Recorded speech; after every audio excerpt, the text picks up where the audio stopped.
popular usage, Apocalypticism refers to a belief in the likely or impending destruction of the world or a general global catastrophe, usually associated with upheaval in the social, political, and religious order of human society. Historically, the word has had religious connotations, and the great destruction it is thought to bring has traditionally been seen as part of a divine scheme, though today it is increasingly used in secular contexts. The ideas associated with apocalypse, apocalyptic, and apocalypticism owe much to early Jewish and Christian texts, including the Book of Revelation from the late 1st century CE, otherwise known as the Apocalypse of John. This is not to say that these texts were the origins of such ideas. Scholarship has long analyzed influences from, overlaps with, and parallels in Persian dualism, Israelite and ancient Near Eastern traditions of wisdom and prophecy, and Hellenistic and Greco-Roman thinking. Furthermore, the ideas we associate with apocalypticism are not restricted to the contexts of Judaism and Christianity, and themes of divinely ordained catastrophe and judgment are to be found across many other traditions. Much of the critical study of apocalypticism has come from scholarship on early Judaism and Christianity, but they can be used as examples of how apocalypticism can be understood more broadly. In the study of early Judaism and Christian origins, different overlapping categories relating to apocalypticism are used.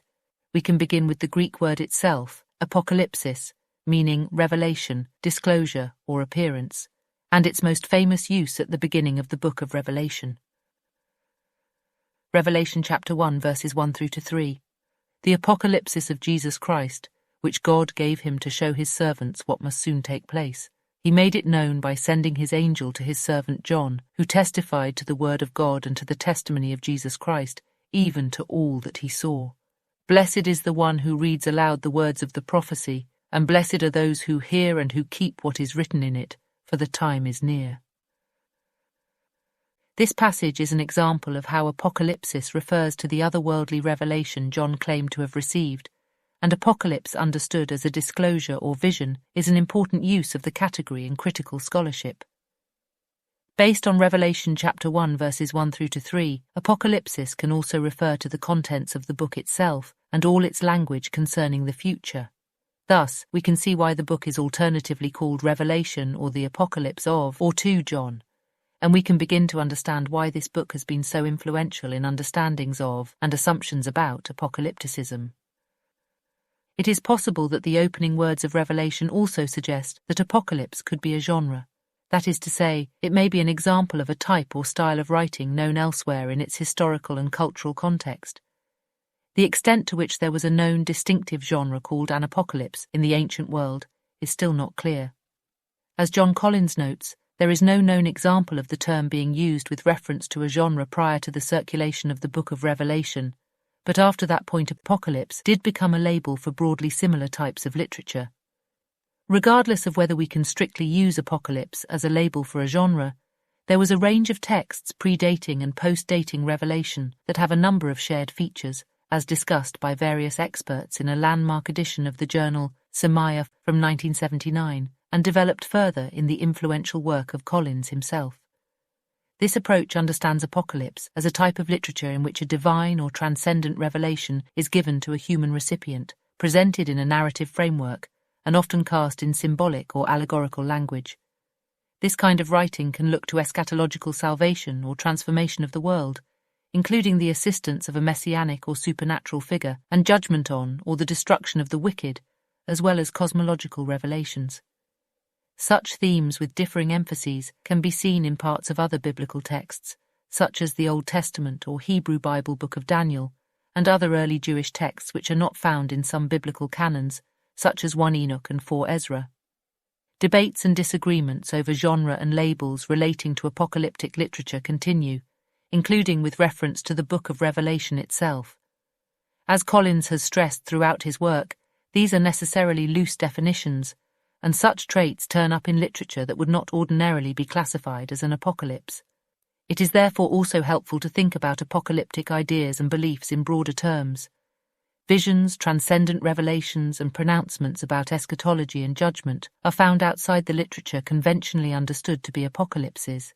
It is for such reasons that early Christianity is regularly called an apocalyptic movement, irrespective of whether it produced a written apocalypse prior to the Book of Revelation.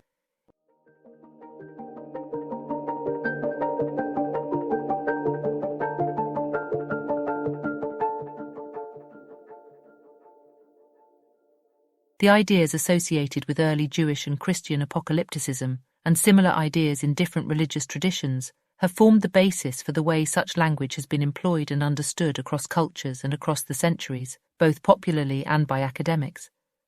Apocalyptic themes of divine destruction and judgment can be found across religious traditions, where their rhetorical effect and eschatological significance are just as potent, even if expressed within different frameworks. Thus, early Islamic traditions refer to the Day of Judgment, the appearance of the Antichrist, and the return of Jesus, amongst other themes.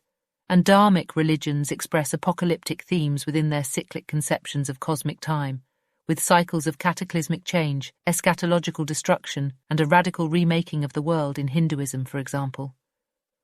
The Buddhist tradition inherited the cyclic conception of cosmic time and the idea of gradual decay and dissolution, in Hinduism the Kali Yuga. In Buddhism, this end time is called Mo-Fa in Chinese and Mappo in Japanese, and it denotes the idea of the decline of civilization as well as loss of public understanding and implementation of Buddhist teachings and values.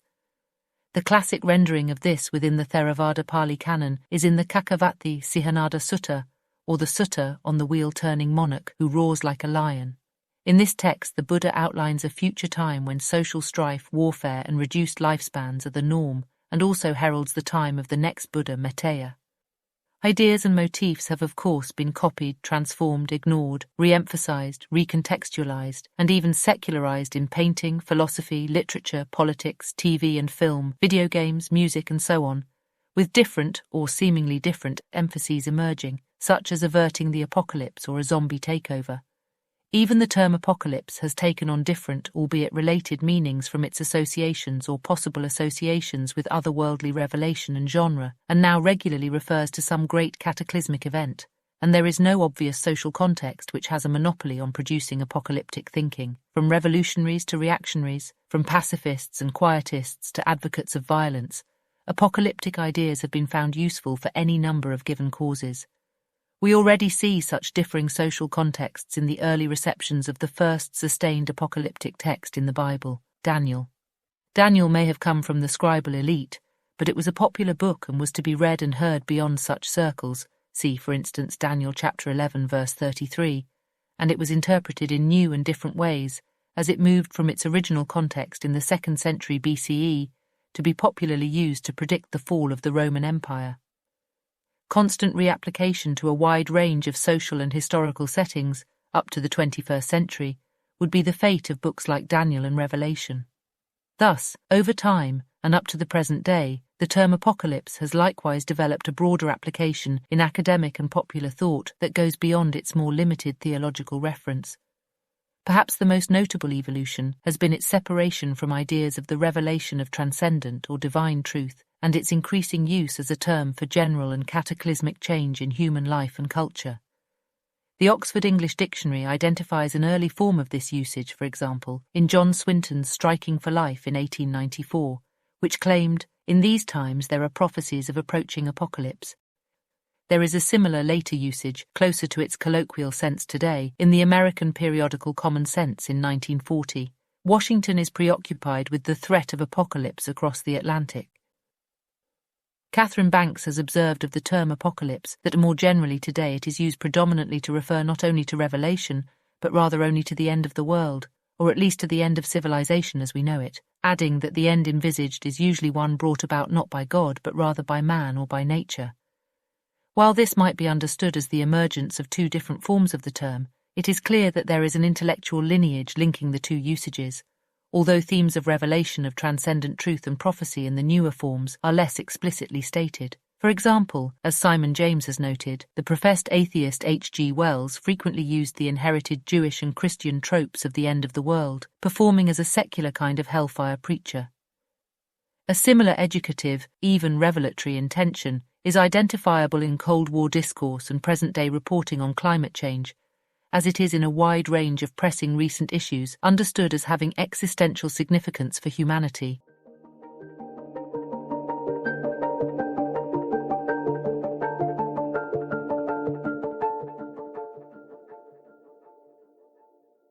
Definitions are always slippery and contested, and the basic definitional guidelines for the critical dictionary of apocalyptic and millenarian movements reflect this. As a working definition of apocalypticism, we have proposed the following. Belief in the impending or possible destruction of the world itself, or physical global catastrophe, and/or the destruction or radical transformation of the existing social, political, or religious order of human society, often referred to as the apocalypse. While the primary focus of articles will be on accounts of apocalypses which are understood in religious terms or initiated by divine or supernatural forces, secular uses of the term, especially when these implicitly draw on or encode religious supernatural themes, will also be included. As a secondary aspect, the definition includes implicit reference to revelation and prophecy. Thus, the definition includes belief systems in which the idea of destruction of the world's societal order is understood to be attained by communication from divine or supernatural sources. Of course, apocalypticism overlaps with other categories referred to in the critical dictionary of apocalyptic and millenarian movements, notably millenarianism. We note that different cultural and historical contexts will have their own specific features, which are highlighted by individual entries, and examination of these is encouraged. Nevertheless, as with millenarianism, what unifies all the entries is that they are implicitly or explicitly working with this loose and imperfect definition of apocalypticism,